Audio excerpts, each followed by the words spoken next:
Hello guys, welcome you to the government jobs library YouTube channel. So friends, आज का जो quiz है वो मराठा साम्राज्य को लेकर है। जैसा आपको बताया, मराठा साम्राज्य को बहुत कम लोग बताते हैं क्योंकि इसमें से क्वेश्चन लोगों को लगता है कि कम बनेंगे, पर क्वेश्चन बन सकते हैं। तो इसलिए हम आपके लिए क्विज़ लेकर आए हैं। आपको एक क्विज़ अटैम्प्ट करना चाहिए, ठीक है ना। तो चलिए ज़्यादा देर ना करते वीडियो को स्टार्ट करते हैं। तो पहला क्वेश्चन ये है कि शिवाजी की भू राजस्व व्यवस्था के संदर्भ में क्या सत्य है। चार स्टेटमेंट दिए हुए हैं, ठीक है। पहला है, शिवाजी ने रस्सी द्वारा माप के स्थान पर काठी एवं मानक छड़ी का प्रयोग का प्रचलन किया। ऑप्शन बी है, भू राजस्व यानी लगान की जो दर आरंभ में कुल उपज का 33% थी, जो बाद में बढ़ाकर 40% कर दी गई, ठीक है। तीसरा है, शिवाजी ने जमींदारी व जागीरदारी का विरोध करते हुए रेत तब बाड़ी व्यवस्था को अपनाया। यह उपयुक्त में से सभी। तो आपको इसका आंसर बताना है कि इसका आंसर क्या है। अगर आपको किसी में डाउट है तो आप उसको पॉज करके भी टिक लगा सकते हैं। देखिए, इसका आंसर ऑप्शन डी है। तो ये सभी ठीक है। शिवाजी का भूरस, जो भी ये तीनों सत्य हैं उसके बारे में, इन तीनों को आपको ढंग से पढ़ना है क्योंकि अल्टीमेटली क्वेश्चन सिर्फ एक स्टेटमेंट पर भी बन के आ सकता है। तो इसलिए आपको तीनों स्टेटमेंट पता होनी चाहिए। अगले क्वेश्चन की तरफ बढ़ते हैं। अगला क्वेश्चन है, चौथ मुगल क्षेत्रों की भूमि या पड़ोसी राज्यों की आय का चौथा हिस्सा होता था, ठीक है। तो क्वेश्चन, इस कर को किस वंश के शासकों ने वसूला। तो देखिए, इसमें क्वेश्चन एक ये भी बन सकता है कि चौथ का अर्थ क्या होता है, ठीक है। तो चौथा हिस्सा होता है, ठीक है। तो इसे किस वंश के शासकों ने वसूला। ए राजपूत वंश, बी मराठा वंश, सी सिख वंश, या डी इनमें से कोई नहीं। तो जो ये कर था, ये मराठा वंश के शासकों ने वसूला, ठीक है ना। अगले क्वेश्चन की तरफ बढ़ते हैं। सरदेशमुखी की वसूली शिवाजी इस आधार पर करते थे कि वे महाराष्ट्र पुश्तैनी सरदेशमुख प्रधान मुखिया हैं। सरदेशमुख राजस्व का कितना प्रतिशत होता था, ठीक है। एक सवाल ये भी बन सकता है इसमें कि सरदेशमुखी जो प्रणाली है वो किस राजवंश से है। तो ये मराठा से होती है, ठीक है। तो यहाँ पर इसको आपको बताना है कितना है। ए 10%, बी 25%, सी 20% या डी 33%। तो सरदेशमुखी की वसूली शिवाजी किस आधार पर करते थे, इसका राजस्व कितना परसेंट होता था। तो ये है ऑप्शन ए 10%। देखिए, अगर आपको किसी क्वेश्चन में डाउट है तो आप नीचे कमेंट बॉक्स में कमेंट करके पूछ सकते हैं। और पैट के ऑफिशियल सिलेबस के हिसाब से हमने डिफरेंट क्विज़ अपलोड किए हुए हैं अपने चैनल पर। उन सभी का लिंक भी हमने डिस्क्रिप्शन में दिया हुआ है। और अगर आपको दिक्कत होती है, आप चैनल पर जाकर भी उन सब क्विज़ेज़ को अटैम्प्ट कर सकते हैं। साथ ही साथ चैनल को सब्सक्राइब करना और वीडियो को शेयर करना ना भूलें। अगला क्वेश्चन है, मराठा काल में स्थायी घुड़सवार सेना एवं अस्थायी घुड़सवार सेना कहलाती थी। आपको ये बताना है कि ये क्या कहलाती थी।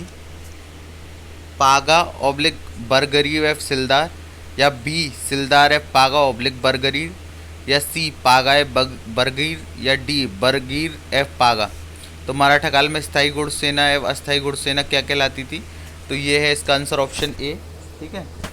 तो जो स्थायी घुड़सवार थे उन्हें पागा कहते थे, और जो अस्थायी घुड़सवार थे उन्हें बरगीर एवं सिलदार कहते थे। क्वेश्चन सिर्फ एक वर्ड से भी पूछ सकता है। ज़्यादातर कोशिश वो करी गई है जिसमें आपको ज़्यादा से ज़्यादा कंटेंट मिल सके, ठीक है ना। अगले क्वेश्चन की तरफ बढ़ते हैं। मराठा मराठा कालीन घुड़सवार सेना में एक हवलदार के अधीन कितने घुड़सवार होते थे। तो घुड़सवार हवलदार के अधीन कितने घुड़सवार होते थे ये बताना है आपको। ए 25, बी 5, सी 20, या डी 15। तो जो एक हवलदार घुड़सवार होता था उसके अंडर 25 घुड़सवार होते थे। ये इसका राइट आंसर है। चलिए अगले क्वेश्चन की तरफ बढ़ते हैं। अगला क्वेश्चन क्या है, ठीक है ना। अगले क्वेश्चन की तरफ बढ़ते हैं। इसका अगला क्वेश्चन है आपका, मराठा कालीन पैदल सेना में एक नायक के अधीन कितने पायक या पथ सैनिक होते थे। तो देखिए, पिछला जो क्वेश्चन था उसमें घुड़सवार हवलदार के नीचे कितने घुड़सवार होते थे, तो 25। अब ये जो क्वेश्चन है इसमें पूछा है मध्यकालीन बोल गया मैं। मराठा कालीन पैदल सेना में एक नायक के अधीन कितने पायक या पथ सैनिक होते थे। ए 9, बी 3, सी 15, या डी 25। तो आपको बताना है कितने सैनिक होते थे। तो इसका आंसर है ऑप्शन ए 9 सैनिक होते थे एक नायक के अधीन, ठीक है। अगला क्वेश्चन है, शिवाजी ने मजबूत नौसेना का गठन किया था। शिवाजी का सर्वप्रथम नौसैनिक बेड़ा कहाँ स्थापित था? तो शिवाजी का सर्वप्रथम नौसैनिक बेड़ा कहाँ स्थापित था? ए कोलाबा, बी जंजीरा, सी एलिफेंटा या डी इनमें से कोई नहीं। तो आपको बताना है ये कहाँ स्थित था पहला नौसैनिक बेड़ा। ए कोलाबा, बी जंजीर, सी एलिफेंटा या डी इनमें से कोई नहीं। बहुत से लोगों को इसमें एलिफेंटा लगता है पर एक्चुअली एलिफेंटा गलत है। इसका सही आंसर कोलाबो है। ठीक है, अगले क्वेश्चन की तरफ बढ़ते हैं। अगला क्वेश्चन है, किसने प्रतिनिधि पद का सृजन किया जो पद क्रम में पेशवा से भी ऊपर था? ठीक है, ए संभाजी, बी राजाराम, सी ताराबाई या डी शाहू प्रथम। तो किस प्रतिनिधि पद का सृजन किया जो पद क्रम में पेशवा से भी ऊपर था? तो ये थे ऑप्शन बी है इसका, राजाराम। राजाराम में इस पद का सृजन किया था। अगले क्वेश्चन की तरफ बढ़ते हैं। शिवाजी के बाद क्रमश दूसरा छत्रपति अब दूसरा पेशवा कौन बना? तो शिवाजी के बाद कौन सा दूसरा छत्रपति और दूसरा पेशवा कौन था? ऑप्शन ए है राजाराम, एफ रामचंद्र, बी शाहू एफ धनाजी यादव, सी संभाजी एफ कवि कलश या डी इनमें से कोई नहीं। तो बताइए आपको शिवाजी के बाद कौन सा छत्रपति था? तो इसका जो आंसर हो जाएगा वो सी हो जाएगा, संभाजी जो थे शिवाजी के बाद दूसरे छत्रपति थे और जो पेशवा बने थे वो कवि कलश थे। इसका आंसर ऑप्शन सी है। ठीक है ना, अगले क्वेश्चन की तरफ बढ़ते हैं। यहाँ पर आपको सूची दी गई है और उनका शासनकाल पूछा है। ठीक है, किस शासनकाल में कौन थे? तो सबसे पहले जो है संभाजी का शासनकाल। देखिए मैं इसका आपको आंसर बता देता हूँ डायरेक्ट, ठीक है, ताकि आपको कन्फ्यूज़न ना हो। इसका जो आंसर है वो है ऑप्शन ए, यानी कि जो संभाजी थे वो 1680 से 89 तक इनका शासनकाल रहा। ठीक है, और जो राजाराम थे उनका 1689 से 1700 तक रहा। ताराबाई जो थी उनका 1700 से 8 तक रहा, 1708 तक। और जो शाहू थे, जो शाहू प्रथम थे, उनका 1708 से 1749 तक रहा है। ठीक है, अगले क्वेश्चन की तरफ बढ़ते हैं। अगर आपको किसी भी क्वेश्चन में कोई डाउट है तो आप नीचे कमेंट बॉक्स में कमेंट करके पूछ सकते हैं और वीडियो को शेयर करना ना भूलें। ज़्यादा से ज़्यादा वीडियो को शेयर करें और चैनल को सब्सक्राइब करें। यहाँ पर हर तरह की गवर्नमेंट जॉब अपडेट आपको प्रोवाइड की जाती है और साथ ही साथ क्विज़ भी मिलते रहते हैं आपको।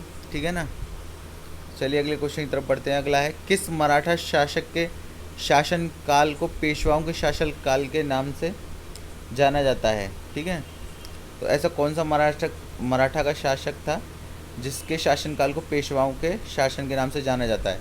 ए राजाराम, बी शिवाजी द्वितीय, सी शाहू या डी संभाजी।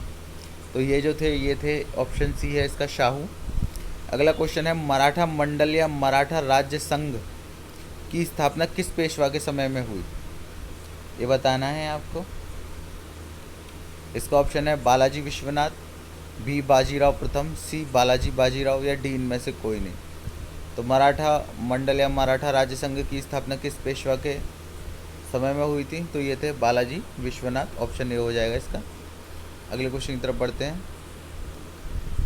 मुगल या मराठाओं के बीच हुई 1719 ईस्वी की संधि को रिचर्ड टेम्पल ने मराठा साम्राज्य का मैग्ना कार्टा कहा।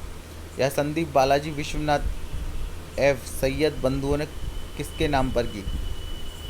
इसका ऑप्शन है मराठा छत्रपति शाहू एवं मुग़ल बादशाह रफ़ी उद रज़ा। ठीक है, अगला जो है मराठा छत्रपति राजाराम एवं मुग़ल बादशाह फ़र्रुखसियर या सी मराठा छत्रपति ताराबाई एवं मुग़ल बादशाह औरंगज़ेब या डी इनमें से कोई नहीं। तो आपको इसका आंसर बताना है। तो इसका जो आंसर है वो है ऑप्शन ए, मराठा छत्रपति शाहू एवं मुग़ल बादशाह रफ़ी उद रज़ा के समय ये संधि हुई थी। ठीक है, मुग़ल और मराठों के बीच। एक सवाल ये भी बन जाता है कि मराठाओं के साथ मुग़लों की स्पर्धा किसके समय में हुई? तो वो औरंगज़ेब थे जिनके टाइम पे ये हुआ। ठीक है, तो देखिए यहाँ पे क्वेश्चन ये भी बन सकता है कि किसने मराठा साम्राज्य का मैग्ना कार्टा कहा है किस संधि को? तो ये रिचर्ड टेम्पल ने कहा था। और ये संधि किन के बीच में हुई थी? मुग़ल या मराठाओं के बीच में हुई थी। ये क्वेश्चन 2 क्वेश्चन यहाँ से बन सकते हैं। एक सन पूछ सकता है तो ये 1719 में हुई थी। चौथा ये पूछ सकता है ये किन किन के बीच में हुई थी, तो ये बालाजी विश्वनाथ और सैयद बंधुओं के हुई थी। और ये किसके नाम पर हुई थी, तो मराठा छत्रपति शाहू और मुग़ल बादशाह रफ़ीउद रज़ाद के नाम पर हुई थी। ठीक है, अगले क्वेश्चन की तरफ बढ़ते हैं। देखिए, अगर आपको कोई डाउट है किसी भी क्वेश्चन को लेकर, आप कमेंट बॉक्स में पूछ सकते हैं, ठीक है ना। और जो भी वीडियोज़ हैं इससे रिलेटेड आप उन सभी को जाकर देखिए, गो थ्रू करिए उन वीडियो को, आपको काफ़ी नॉलेज मिलेगी। क्वेश्चन को हमने डिटेल्ड में डिस्कस किया हुआ है। ठीक है, अगला क्वेश्चन है मराठा साम्राज्य की सबसे बहादुर महिला कौन थी। ठीक है, तो इसका आंसर बताना है आपको, सबसे बहादुर महिला कौन थी। ए ताराबाई, बी येसुबाई, सी सईबाई या डी सोयराबाई। तो मराठा साम्राज्य की सबसे बहादुर महिला कौन थी, इसका आंसर है ऑप्शन ए ताराबाई थी। अगला क्वेश्चन है वह अंतिम छत्रपति कौन था जिसने संपूर्ण अधिकारों का भोग किया और जिसके बाद मराठा छत्रपति नाम के राजा रह गए और धीरे धीरे सारी शक्ति पेशवा के हाथों में चली गई। ए शाहू प्रथम, बी शाहू द्वितीय, सी राम राजा या डी प्रताप सिंह। तो ये कौन थे, ये थे ऑप्शन ए शाहू प्रथम के टाइम पे था। अगले क्वेश्चन की तरफ बढ़ते हैं। यही समय है जब हम विदेशियों मुगलों को अपने देश से निकालकर अमर कीर्ति का अर्जन कर सकते हैं। यदि हम इस सूख रहे पुराने वृक्ष के तने पर आयत करेंगे तो उसकी शाखाएं अपने आप ही गिर जाएंगी। यह किसने कहा है। ठीक है, ये काफ़ी इंपॉर्टेंट स्टेटमेंट है, ये आपको पता होना चाहिए किसने कहा है। बालाजी विश्वनाथ, बाजीराव प्रथम, बालाजी बाजीराव या इनमें से कोई नहीं। तो ये बाजीराव ने कहा था, बाजीराव प्रथम। ठीक है, अगले क्वेश्चन की तरफ बढ़ते हैं। अगला क्वेश्चन है किसे लड़ाकू पेशवा और हिंदू शक्ति का अवतार कहा जाता है। ऑप्शन ए बाजीराव प्रथम, बी बालाजी विश्वनाथ, सी बालाजी बाजीराव या डी इनमें से कोई नहीं। तो ये किसे कहा जाता है, ये बाजीराव प्रथम को कहा जाता है। जैसे कि वो पता है बाजीराव मराठा साम्राज्य के काफ़ी ताकतवर पेशवा रहे हैं। ठीक है ना, तो ये लड़ाकू पेशवा और हिंदू शक्ति बाजीराव प्रथम को कहा जाता है। अगला क्वेश्चन है निम्न में से किसने पुर्तगालियों से सालसेटे बेसिन के द्वीपों को छीना। तो इसका जो ऑप्शन है ए बालाजी विश्वनाथ, बी बाजीराव प्रथम, सी बालाजी बाजीराव या डी इनमें से कोई नहीं। तो जो ऑप्शन है इसका आंसर है बाजीराव प्रथम। ठीक है, अगले क्वेश्चन की तरफ बढ़ते हैं। अगला क्वेश्चन है किस पेशवा ने मुग़ल बादशाह मोहम्मद शाह रंगीला को मराठा शक्ति की एक झलक दिखाने के लिए 1737 ईस्वी में दिल्ली पर आक्रमण किया और मोहम्मद शाह को मालवा की सूबेदारी पेशवा के नाम करने के लिए विवश किया। तो इसका आंसर क्या होगा आप बता सकते हैं। बाजीराव प्रथम, बालाजी विश्वनाथ, बालाजी बाजीराव, इनमें से कोई नहीं। तो ये भी बाजीराव प्रथम थे। ठीक है, बाजीराव मैंने आपको बताया, बाजीराव प्रथम जो थे मराठा साम्राज्य के सबसे ताकतवर पेशवा रहे हैं। ठीक है, तो अगर कहीं आपको ऐसा क्वेश्चन देखने को मिले जहां आपको इसका आंसर ना पता चल रहा हो और वहां पर ये हो कि मराठाओं की शक्ति का ज़्यादातर जो विस्तार किया गया है शिवाजी, ठीक है, शिवाजी तो है ही, और दूसरा ये बाजीराव प्रथम के द्वारा किया गया है। ठीक है, अगला क्वेश्चन है किस समय में मराठा शक्ति अपने चरमोत्कर्ष पर पहुंची तथा साथ ही मराठा शक्ति का पतन भी आरंभ हुआ। तो ए बालाजी विश्वनाथ, बी बाजीराव प्रथम या सी बालाजी बाजीराव या डी इनमें से कोई नहीं। तो इसका जो आंसर है ऑप्शन सी बालाजी बाजीराव। इनके समय में मराठा शक्ति अपने चरमोत्कर्ष पर थी और इन्हीं के समय पर मराठा शक्ति का पतन भी हुआ। ठीक है, तो आज की वीडियो में इतना ही। आपको वीडियो अच्छी लगी हो तो वीडियो को शेयर करना ना भूलें, लाइक करना ना भूलें और चैनल को सब्सक्राइब करना ना भूलें, और साथ ही साथ घंटे के बेल आइकन को दबाना भी ना भूलें। ठीक है ना friends, and all the best for your exams.